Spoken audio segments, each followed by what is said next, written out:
OFW ang tawag sa amin na nagtatrabaho dito sa ibang bansa.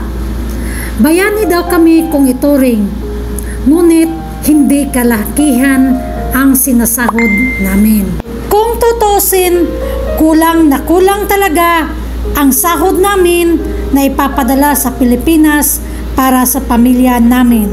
Ngunit pinagtsatsagaan at pinagtitiisan namin dahil na rin sa kahirapan sa buhay sa Pilipinas. Buhay abroad, OFW, dito sa Middle East at buhay katulong ay di biro.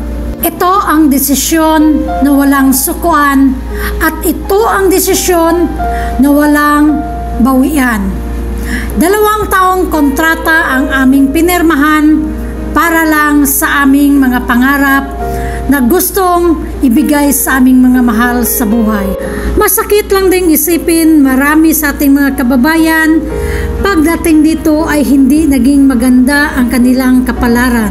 Maraming mga kababayan natin ang minamaltrato at marami din ang inaabuso ng kanilang mga amo. Maraming kababayan ang nagugutom dahil pinagdamutan ng pagkain ng kanilang mga amo. Pahinga namin at tulog, tag-4 na oras.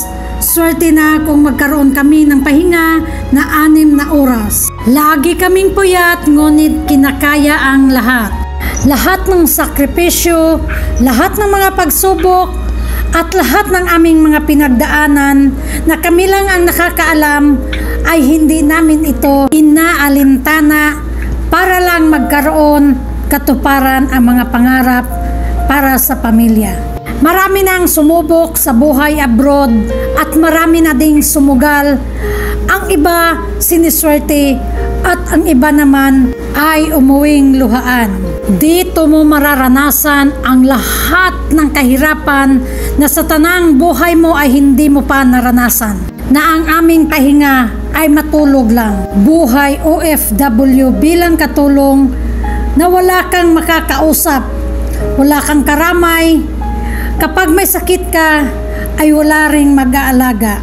Ang mawalay ng 2 taon sa pamilya ay hindi biro. Kaya't huwag niyong sabihin na ang buhay abroad ay masarap ito. Kaya't aming pakiusap sa inyo na nasa Pilipinas, bawat sentimo na aming pinapadala ay pahalagahan ninyo at ilagay sa tama. Dahil sa likod ng mga ngiti na inyong nakikita, ay buwis buhay ang aming ginagawa. Abroad, OFW, bilang katulong ay proud kami dahil marangal na trabaho at pinagmamalaki namin ito dahil kami ay Pilipino.